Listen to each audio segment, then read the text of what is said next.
You are most welcome. Today we are going to see the very significant person and a lecturer in the history of African philosophy and religion. This is John Mbiti. John Mbiti was born in Kenya from Makerere University College. He went on to Barrington College, Rhode Island, and the University of Cambridge. After obtaining his doctorate in theology at Cambridge, he served for a period in a parish in England. He was a visiting lecturer.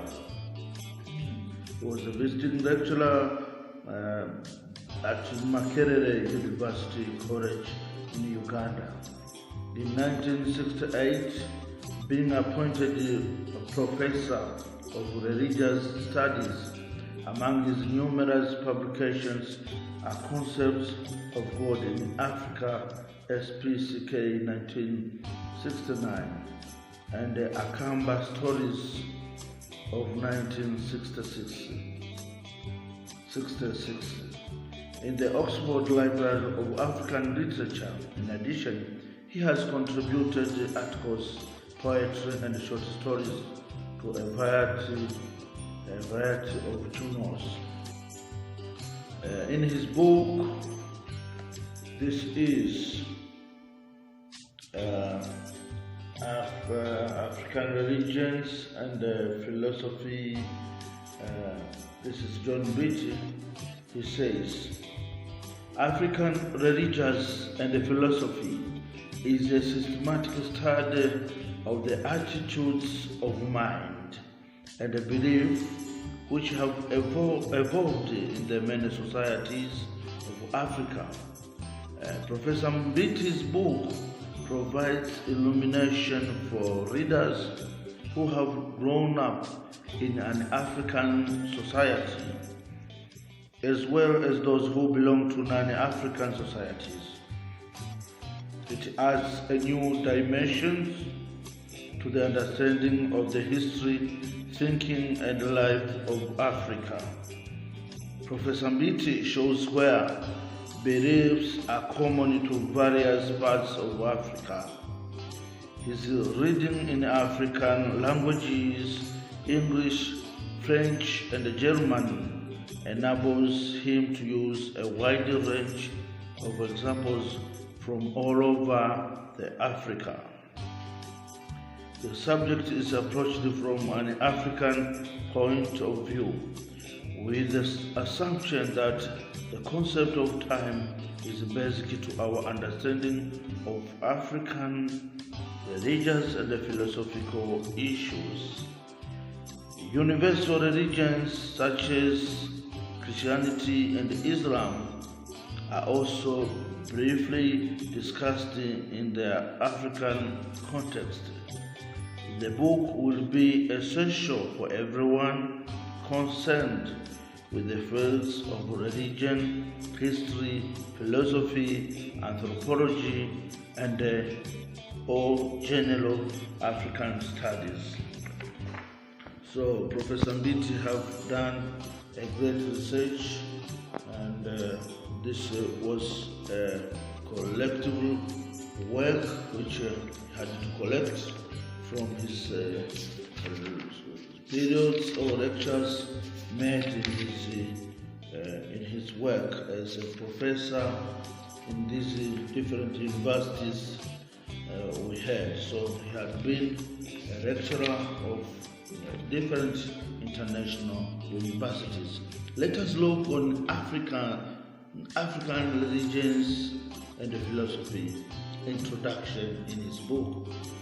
At least let us take a while. He says, Introduction. Africans are notorious religious, and each people has its own religious system with a set of beliefs and practices. Religion permeates into all the departments of life so fully that is therefore ultimately a study of the peoples themselves. So once you say African religion, you mean the whole life of the Africans. So because the religion, African religion touches each and everything of the Africans. So a study of this religious system is therefore ultimately a study of the peoples themselves in all the complexities of both tradition and modern life. Our written knowledge of religions is comparatively little, though increasing, and comes chiefly from anthropologists and sociologists. Practically nothing has been produced by theologians describing or interpreting these religions theologically. We speak of African tradition religions in the plural because there are about 1,000 African peoples or tribes, and each has its own religious system. These religions are a reality which calls for academic scrutiny and which must be reckoned with in the modern phase of life, like economics, politics, education, and Christian or Muslim work.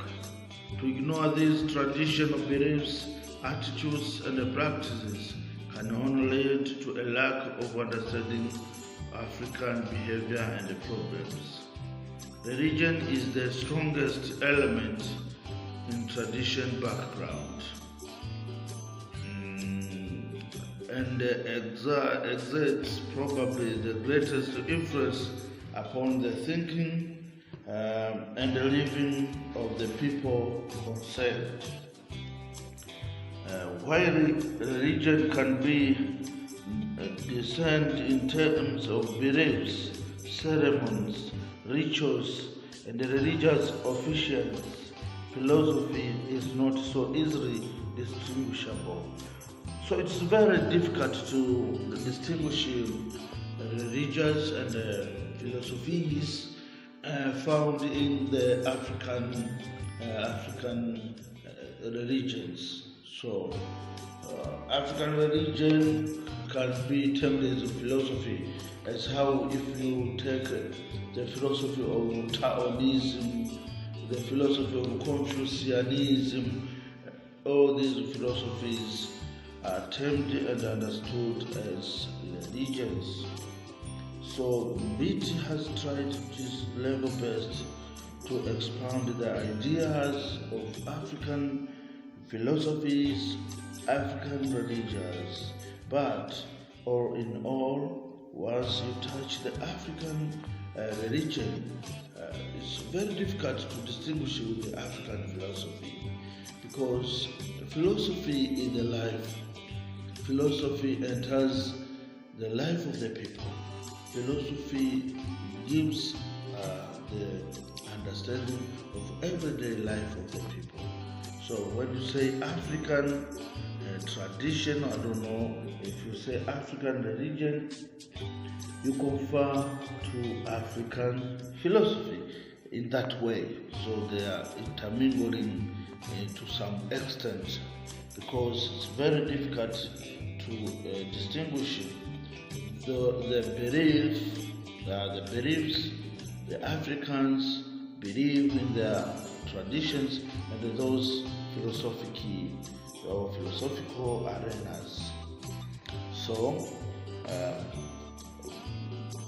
but since there are no parallel philosophical systems which can be observed in similar concrete terms, we shall use singular philosophy to refer to the philosophical understanding of African peoples concerning different issues of life. So even the religion is philosophy in itself. Yeah.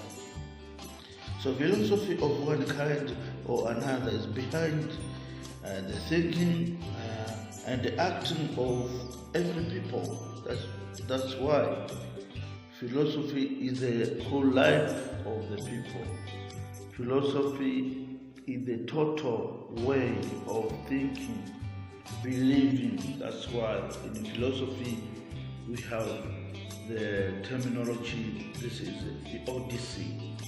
Theodicy, that is the philosophy of God, or the understanding of God according to a certain philosopher, whether Plato, Socrates, Descartes, René Descartes, William of Ockham, Schopenhauer, Albert Einstein, and the other philosophers like Kierkegaard and